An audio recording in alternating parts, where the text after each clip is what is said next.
What's up, guys and gals of the sporting world? It's Shawn Myszka, the Movement Miyagi, coming to you once again on behalf of a topic that is near and dear to my heart. This idea of a potential role, a potential occupation in professional sports here in America, something that I would refer to as the movement and skill acquisition specialist. Today, I wanted to address the elephant in the room that typically comes up when I advocate for such a position. People might not be able to see what problems they would solve or why they are even needed. So I just wanted to take some time today to briefly unpack what the need is and what problems they may solve. So without further ado, let's go ahead and dive on into it.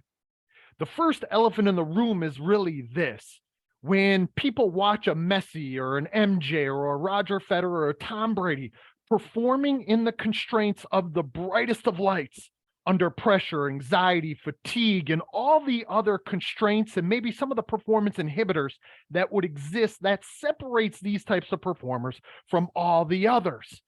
They will say, well, aren't our athletes already exhibiting high levels of skill?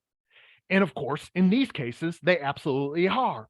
But let's think about the numerous others, the countless others in each one of these respective sports, and think about how many of those athletes might be slipping through the cracks.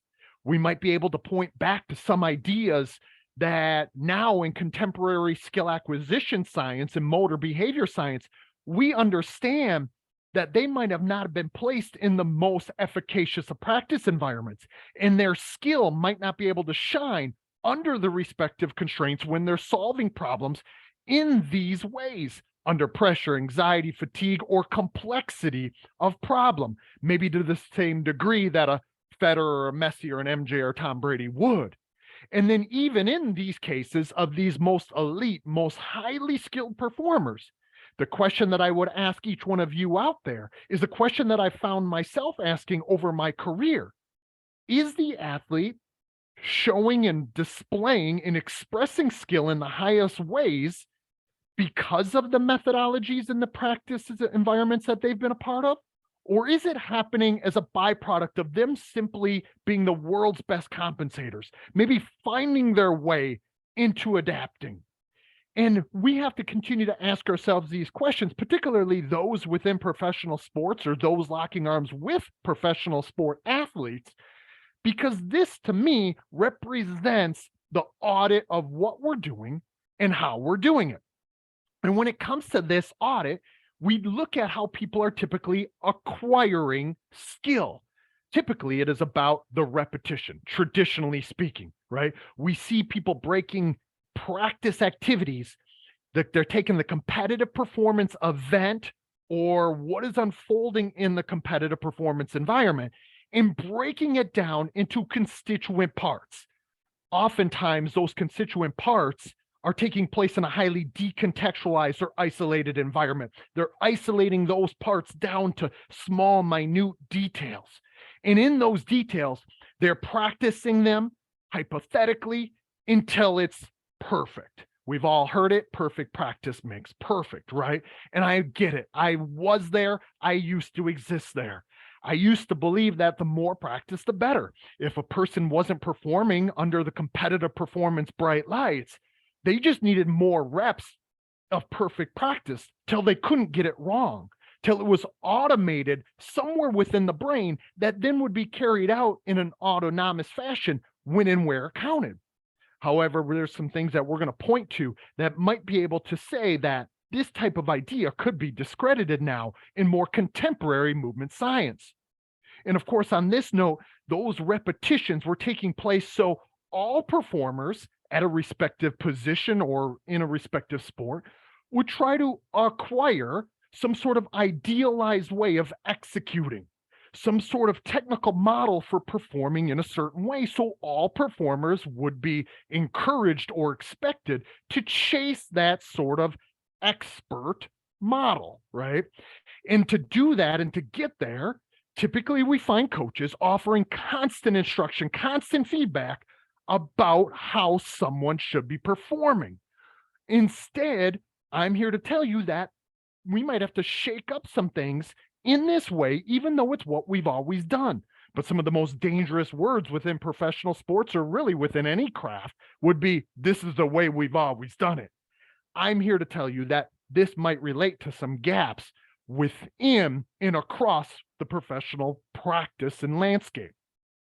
Those things, those ideas of perfect practice and idealized movement patterns, these technical models, and this constant striving for attaining a certain way of acting, have implications in what we do on a day-to-day basis. We see it with sport and position coaches, highly isolating and decontextualizing what they're doing and how they're doing it. That the movement problems that they're presenting to players often in practice, say in the National Football League during indie periods, are devoid of the actual problems that will be presented to the athlete when they're in the competitive environment. So there's really a lack of respect to the disposition of the problem that has challenges and needs and opportunities to solve it in one's own authentic way. When we look at strength and conditioning or player performance, we typically see them isolating activities, again, much like the sport or position coach would, but with a focus and an emphasis on motor abilities, with the motor actions and trying to gain output. And I'm not saying that those things don't have a time and a place and a need, that we certainly want to fill those buckets. But can we and should we be addressing things more holistically in a more systems-oriented perspective? And of course, my answer would be absolutely we should be. Within sports medicine and ATC, we typically find those individuals, again, with that isolation and decontextualization, locking players into maybe who they used to be pre-injury, or maybe what they would perceive to be the one way of acting. And until a player gets to that point, even though it might not be possible based on their new self, where they could be or should be potentially striving for constant adaptability under their new personal human and athlete constraints, that we might be able to open ourselves up a little bit as to how players could still perform more functionally over time and begin to look at things again in a more integrated fashion. The same thing would hold true with sports science. There's typically a lack of understanding or an emphasis given on the performer and environment relationship. And instead, people are focused on GPS outputs or maybe force data from a force plate or the like. Many of these metrics, many of this data analysis is being done on the athlete in a very athlete-centered organism perspective, without looking at maybe reframing this idea of skill and how it might emerge, how that movement behavior actually came to be based on what the environment is calling for. And of course, that environment typically, let's say in my sport of the American football, involves 11 individuals who all are hyper adapters themselves as well. And those problems will be complex, they will be dynamic, and they will be emergent. And we have to look at those relations at a much deeper level. And on that same token or note, when we look at the front office and talent identifiers, we typically find them really lifting up physical characteristics of the performer or the player, and sometimes using those, say, such as at the NFL Combine, where the performer is behaving by themselves on a Thursday or a Friday or a Saturday or Sunday at the Indianapolis Scouting Combine, again, devoid of the problems that they're going to be facing on an NFL Sunday. Whereas that player, we might have a long list of games and situations to sort through that tell us more about who that player is and what gaps they might possess, so we could attack it more holistically with player development. And finally, the athletes themselves. Typically, they themselves are constrained. They are being channeled into maybe sometimes being something that they're not, that they are performing and behaving in a way that doesn't fit their own personal model because of some of the technical models that might exist and how someone else is behaving. They're using that as their own influence. Additionally, they're being placed in practice environments that don't look, feel, and act and behave much like it will on in the competitive environment. So my question is when we look at our players, we have to think to ourselves, are they really as skilled and or as dexterous, and we're going to get into what that means, as they can be? And of course, that practice environment, and I'm just going to pick on the NFL for a bit because that's what I have the experience within, and that's what my passion and energy has gone into. And we typically see the practice landscape and the practice activities being presented there that look a lot like this, right? Now, each one of these would have come during the individual position periods, indie periods, as we would call them. But look at the way that each one of these players on these pictures are performing. Number one, I would ask you, when they execute in this type of fashion, is the behavioral organization that they're organizing and coordinating here, does it look, feel, act, and behave like it will when they're on an NFL Sunday? And of course, our answer would be, it should be intuitively obvious that it does not. Their perceptions, their cognitions, and their decisions and their intentions, as well as even their actions, aren't going to be organized and coordinated in the same way here in these types of activities as they will be when they're placed on an NFL Sunday, right? When there are moving opponents and bodies, changing spaces frequently, where no two problems are ever the same, and the problems are going to differ repetition to repetition, even step by step and moment to moment. But each one of these activities that are being done in the practice environment here are being done in a rote way where they're able to essentially behave in an optimal world. Whereas we know when they get out onto the NFL Sunday, that world isn't going to be so optimal anymore, and it's going to bring chaos and complexity in a truly emergent and dynamic nature. I'm here to tell you that I believe our practice environments, even during indie periods such as this, might have to reflect some of those competitive performance environment needs. And we can take this from the NFL and look at basketball players shooting in an unopposed fashion, or behaving and executing with aiming for perfection of technique. But no two movement problems are ever going to be the same. We've already alluded to that, and we'll allude to it again some more, because really this true adoption of a problem solver paradigm would say that it is about interacting with the world around us. And it's in that interaction, that mutual, reciprocal, constant exchange of an interaction, that would tell us that this is what we're using to shape and coordinate our movement behavioral organization through. But this is essentially the leap of faith that they take, right? And this is a good little graphic here depicting the movement problem solving process for some coaches and some athletes. I got this from my good friend Stu McMillan at Altus. And I really love it because it captures what most coaches would purport are actually occurring. That we're going to do some sort of practice activity over here that is highly decontextualized, highly isolated, that doesn't really present many of the problems that they will face in the competitive environment over here. But by practicing more reps here over and over and over again in a rote fashion, that they're going to take this leap of faith that some sort of miracle is going to occur in the middle of those, and transfer is going to happen. And I believe that it isn't quite as nice and neat as many would like to lead you to believe. Not only do I believe this, but the late and great Dr. Nikolai Bernstein, back in 1967, our motor behavior godfather, if you will, would have purported this with his idea of repetition without repetition. And I have some, I don't mean to make this busy, but you can pause it and read this slide if you'd like to. But the things I'd like you to focus on are this. Number one, he was claiming and the belief that what we are repeating or should be repeating in practice is not the means of a solution, meaning not the motor actions.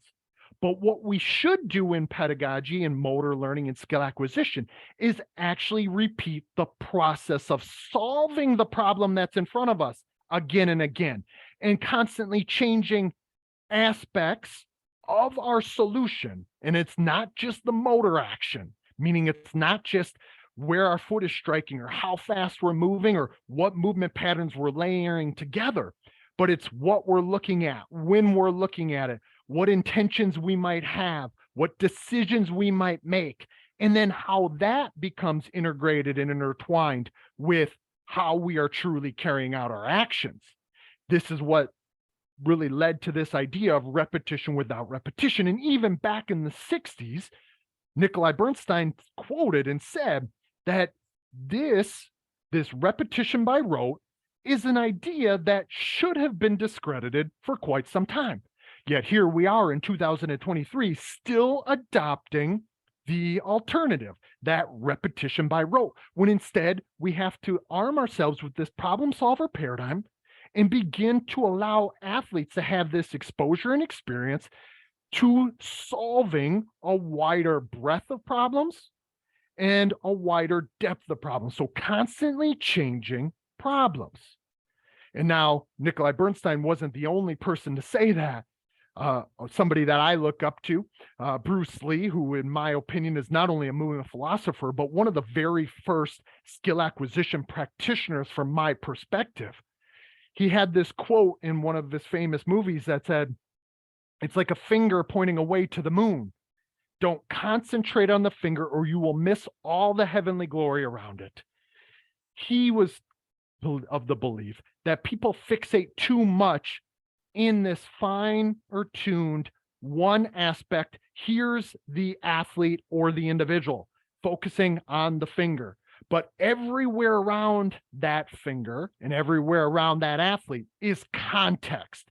There are problems that abound everywhere. So now all of a sudden, it takes this mentality and we have to focus more holistically in a more integrated fashion. Don't focus on the finger, but yet whether it's position coaches focusing on technique, strength and conditioning coaches focusing on motor output, sports scientists focusing on outputs again, but also what type of particular data tells us something about the athlete or the organism. Again, we're missing a lot of the forest and the trees. So don't concentrate on the finger. Focus on what the finger is pointing at and how the finger is pointing at that moon or heavenly glory and everything around it. It begins to paint the picture for this problem solver paradigm. And Dr. Mel Siff and Dr. Yuri Verkhoshansky in the athletic training Bible known as Super Training really highlighted this perfectly, a quote that I live and die by now at this point, that sport is really a problem-solving activity where movements are used to produce a necessary solution. And so those movements and those solutions and that movement problem-solving process is more than just motor actions. We've already alluded to this. It's the eyes and the perceptions. It's the brain and the decision-making. And it's the actions all intertwined and interwoven in a highly integrated fashion. And when one interacts with a more alive environment that doesn't look, feel, act, and behave similarly rep to rep, so it actually contains and abides by Bernstein's idea of repetition without repetition, we begin to have this solution process that unfolds in a very alive fashion. And that is why we might be able to reframe our ideas as to what movement skill really is. It isn't something that is stored within the brain that then would be recalled under the right situation and the right circumstance, because typically the right situation and the right circumstance doesn't actually ever come into play. Instead, from our perspective, particularly with an ecological dynamics framework or approach from Eduardo Rougeot and Keith Davids, would say that movement skill is not some sort of entity, but instead it's this emergence of this adaptive functional relationship between an organism and environment, or between an athlete and an environment, or a solver and the problem that have this interactive mutual relationship with one another. So as something changes in my world, the movement solution that is going to be most connected and coupled to that problem and to those changes is what movement skill is really about. This brings and takes Nikolai Bernstein's ideas of problem solving another step further. We begin to respect the problem that is calling for us to act in a certain way. In fact, Bernstein would have coined this idea of dexterity being the highest expression of one's movement skill, the ability to solve any emerging movement problem in any situation and in any condition. So all of a sudden we take, no matter what the environment could ask of the performer or player, across situations, differing numbers of opponents, styles of opponents, down and distance, any of these types of things that obviously would be contextual factors that are feeding into and channeling, forming this framework for one being able to act in a certain way. Conditional factors, turf versus grass, this surface versus that surface, right? Other environmental factors, indoor stadium and outdoor stadium, rain, snow, sleet, shine, and really looking at conditionally as well, pressure and anxiety. Does one behave the same way in week 1 of the National Football League season versus the conference championship, the division championship, the Super Bowl, and the like? Like across these conditions, are players able to find similar movement solutions that fit to maybe sometimes dissimilar movement problems? And this would have led Bernstein to talk about movement skill, particularly the highest expression of movement skill in dexterity, not being confined within the actions, but instead in how those actions behave in their interaction with an environment that is almost always going to present unexpectedness and surprises to the athlete or the player. And of course, we know that the world is inherently complex and dynamic and often contains uncertainty or unpredictability. No one in those professional sports would insinuate anything different than that. So in order to solve problems there, we need to be able to detect perceptual information about that problem to make our decisions from, as well as couple and connect our movement actions to. But if the problems that we're presenting to players aren't allowing for that as adequately as we know that they could, and what I'm proposing is that small tweaks and adjustments, small manipulation of certain constraints and practice activities, maybe from a movement and skill acquisition coach, just making those suggestions to coaches that are really tightly adhering to a certain way of their constant behavior that has had a certain amount of success up to this point, might be able to allow for this aliveness in our practice environments to a place where it stretches the player to be able to connect to that information in an authentic way and move adaptively from it. Because obviously at the end of the day, no two problems are ever the same, so thus neither are any two solutions. This great quote begins to capture and summarize that no man ever steps in the same river twice, for it's not the same river around him, and he is never the same man.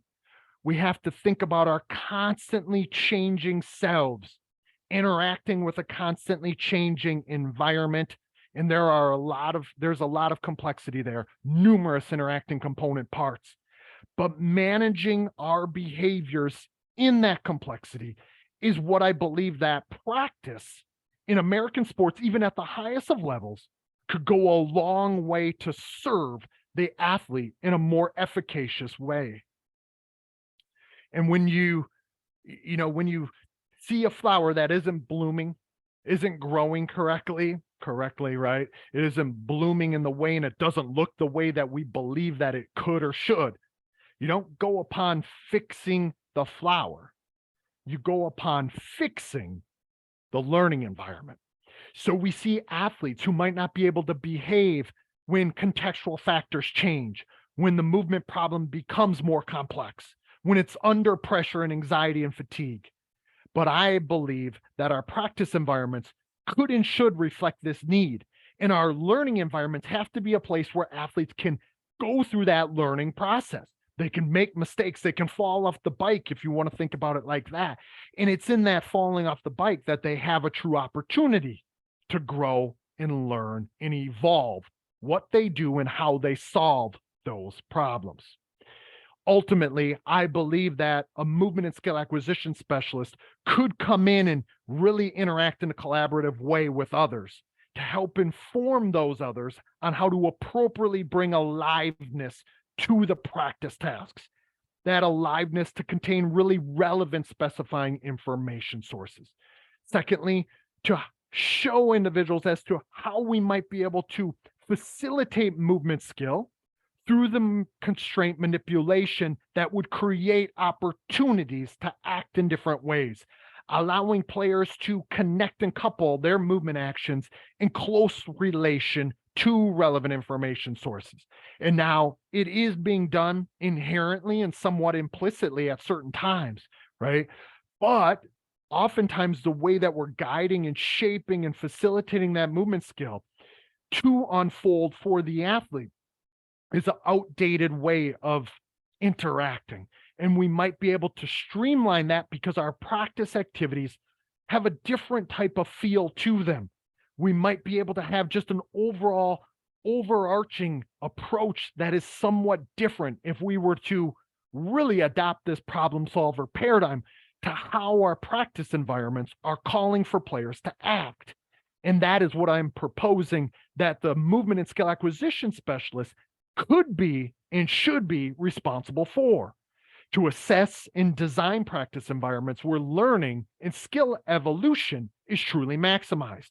And of course, I talk about the setting of problems, the presentation of tasks, where players are able to solve those problems in both training and practice in more unbridled ways without being constrained and handcuffed into a certain way of acting, so they can chase authenticity and they can chase adaptability. And in that authenticity and adaptability, they get closer to becoming their best selves. They also get closer to being able to be capable of coordinating, controlling, and organizing movement skill that fits across situations and across conditions. They're able to chase the expression of what Bernstein referred to as dexterity. And now I know I went through a bunch of this really, really quickly. Luckily, if you liked what I had to say here, I do have a part 2 coming that I would implore you to check out as well, where I get into a little bit more of the details here. I would implore anyone who might be intrigued and interested in maybe wrestling with what this type of role could bring and offer for our professional sport landscape to reach out to me. I'm certainly more than willing to exchange ideas and really kind of determine what kind of place that this type of role of the movement and skill acquisition specialist could have in our sporting environment. So certainly drop me a line. I'm more than happy to interact around it. And I hope you enjoyed some of our time together here today and some of the things I was able to offer us.